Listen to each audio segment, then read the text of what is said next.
Growing up in farm country, there weren't a lot of recipes that I had growing up that were very creative or contemporary or new or different. They were very traditional, and there is nothing wrong with that. And so I have this great nostalgia for these simple old recipes, and one of those recipes is for peanut butter cookies. However, today we are going to dress that up a little bit, and it's not just going to be a plain peanut butter cookie. We are going to be making peanut butter swirls.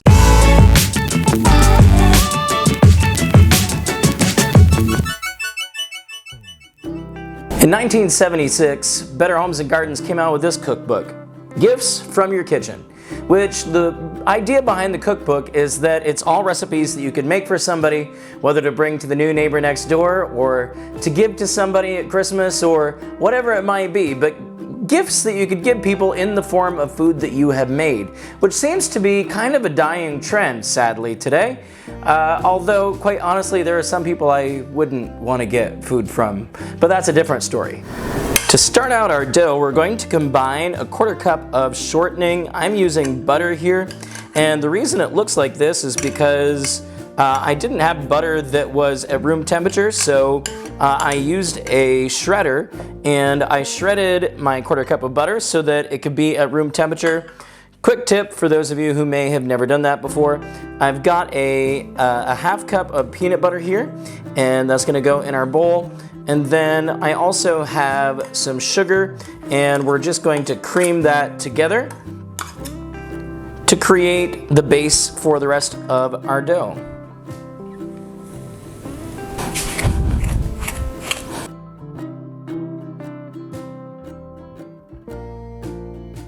Once that's combined, we're going to beat 1 egg and put that in, as well as 2 tablespoons of milk, and then mix all of that together until it's smooth.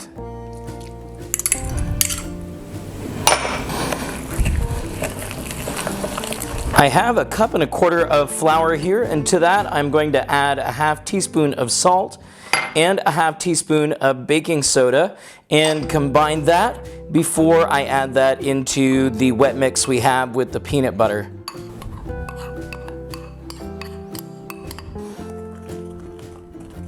Okay, so this is a refrigerator cookie, which means it needs to chill for an hour or 2 before we go on to our next step. So I'm just going to put this into a Ziploc bag and put that in the fridge, and we'll come back in about an hour and continue on with our recipe. While you're waiting for your dough to chill, melt 6 ounces of chocolate chips in the microwave, or you could do it on the stovetop, however you want to do it. And we need this to cool before we pull our dough out, so make sure that you do that in plenty of time, that this can cool before we have to roll our dough.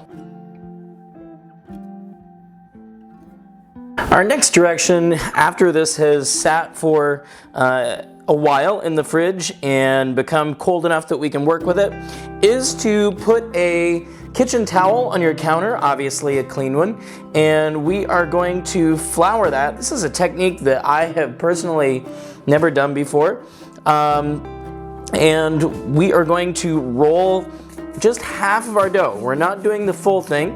We're going to roll half of the dough. So I'm going to cut that in half and put that into a little ball and come over here, and what we're trying to do is get this into a rectangle that is about 10 inches by 8 inches, and so I'm going to put that right on my towel and roll this out.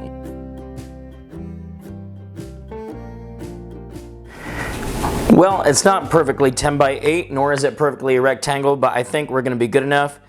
We're going to put half of our melted chocolate that by now has cooled entirely, and we're going to spread that over the top of this. Remember, we're just working with half. We're working with half the dough, we're working with half the chocolate, and then we're going to repeat the process with the other half.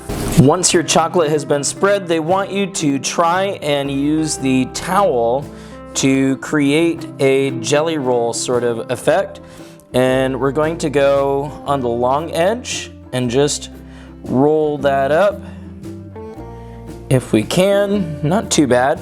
The directions say to wrap this in wax paper, so I did, although that seems like an antiquated direction because does anybody still wrap anything in wax paper? I don't know. Leave me something in the comments if you still use wax paper to wrap things commonly.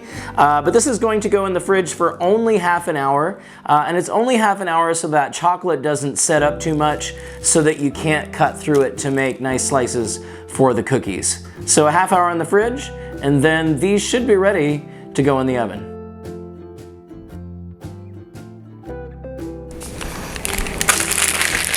It's been 30 minutes and I am pulling the dough out of the fridge, ready to cut this into pieces so we can put it in the oven. I have the oven on at 375 degrees, that's preheated, ready to go. And the recipe says to cut these into 1/4-inch pieces. I'm just gonna cut some of the excess off the end there and then see what we can get for pieces. That did not cut very smoothly at all.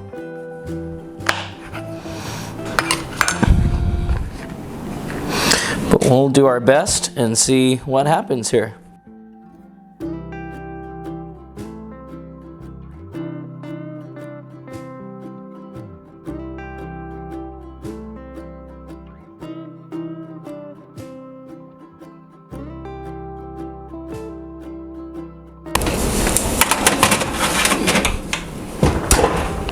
Seven to 8 minutes at 375 degrees Fahrenheit, and then we'll take them out, put it on a cooling rack, and put the next tray in.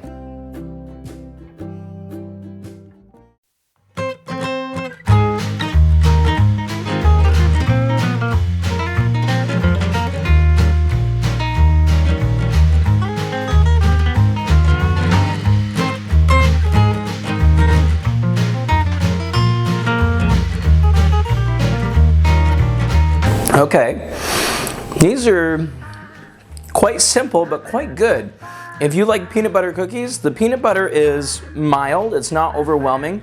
And then you have that nice gooey chocolate like you would have in a chocolate chip cookie, except obviously in this form it's in a swirl.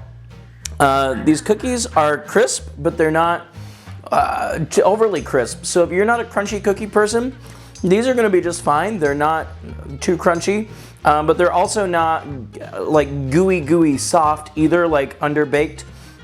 However, you could bake these for longer or shorter on your taste as far as the crispness goes of the cookie. However, these are quite nice. I could honestly see myself making these again in the future.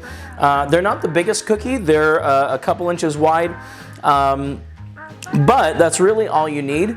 And remember, these are to give as gifts. So, you know, make them for your neighbors, make them for your church, make them for your family, or, you know, just maybe make a gift for yourself. But give them a try. It is a gift. Have a great day, and we'll see you next time on Recipe Reviver.